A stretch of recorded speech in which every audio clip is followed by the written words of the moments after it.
دوسری حضور صلی اللہ علیہ وآلہ وسلم نے ارشاد فرمایا مومن کی نشانیوں میں سے ایک حدیث کہ لا یؤمن احدکم حتی اکون احب الیہ من والدہ وولدہ والناس اجمعین۔ حضور صلی اللہ علیہ وآلہ وسلم نے ارشاد فرمایا کہ تم میں سے کوئی شخص مومن نہیں ہو سکتا کہ جب تک کہ میں اسے سب سے زیادہ محبوب نہ ہو جاؤں، اس کے والدین میں سے بھی اور اس کی اولاد میں سے بھی، یہاں تک کہ تمام لوگوں سے اسے میں سب سے زیادہ محبوب نہ ہو جاؤں۔ یعنی اس بات کا مقصد یہ ہے کہ جب حضور صلی اللہ علیہ وآلہ وسلم کی طرف سے کوئی حکم آ جائے تو ہم باقی تمام لوگوں کی باتوں کو، یہاں تک کہ ہم اپنی ذات اور اپنی انا کی بات کو بھی پس پشت ڈال دیں اور حضور صلی اللہ علیہ وآلہ وسلم کے فرمان کو سامنے رکھ کے ہم اپنا سر جھکا لیں، تو اس کا مطلب ہے کہ ہم ایماندار ہیں۔ اگر ہماری انا قائم رہتی ہے اور ہم دین کے کسی حکم کو پس پشت ڈال دیتے ہیں تو گویا ہم مسلمان نہیں، ہم مسلمان ہونے کے صرف دعوے دار ہیں۔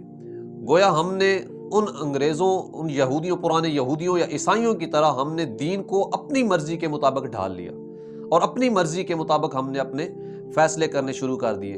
تو یہ بڑا ہم نے اسلام کو آسان کر لیا کہ جو میری مرضی کے مطابق میرا دین کہے گا تو میں اس کو مان لوں گا، اور جو میری مرضی کے مطابق میرا دین نہیں کہے گا تو میں اس کو چھوڑ دوں گا۔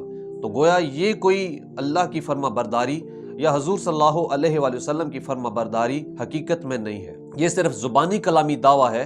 حقیقت میں ہم مومن کہلانے کے لائق اس کے بغیر نہیں ہو سکتے۔ قرآن کریم میں بھی اللہ رب العزت نے ارشاد فرمایا قل ان کنتم تحبون اللہ فاتبعونی۔ حضور صلی اللہ علیہ وآلہ وسلم کے زبان مبارک سے یہ ارشاد کروایا جا رہا ہے کہ اے محبوب فرما دیجئے ان کنتم تحبون اللہ فاتبعونی، کہ اگر تم اللہ کی محبت کا دعویٰ کرتے ہو، اللہ سے محبت کرنا چاہتے ہو، فاتبعونی تو میری پیروی کرو۔ تو پیروی کیا ہوتی ہے؟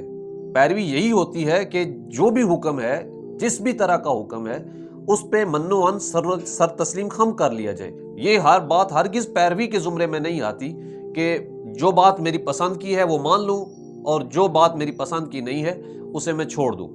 تو یہ بات ہرگز پیروی کے زمرے میں نہیں آتی۔ تو جب ہم رسول کریم صلی اللہ علیہ وآلہ وسلم کی پیروی کرنا شروع کر دیں گے تو یحببکم اللہ، وہ آیت کے اگلے الفاظ ہیں کہ اللہ رب العزت بھی پھر تم سے محبت کرنا شروع کر دے گا۔